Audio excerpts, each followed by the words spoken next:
គាត់បដៅទៅខាងសិននឹងសិនតកោ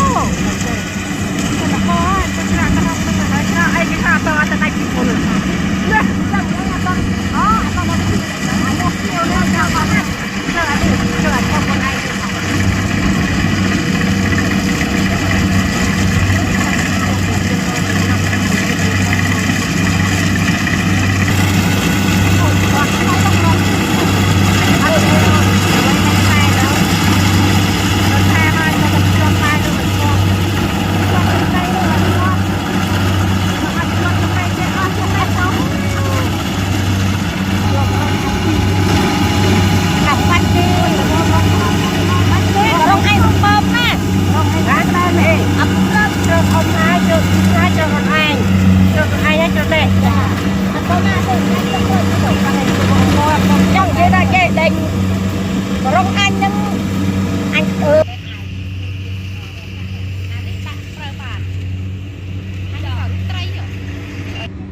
ថាតែ5ទៅបាន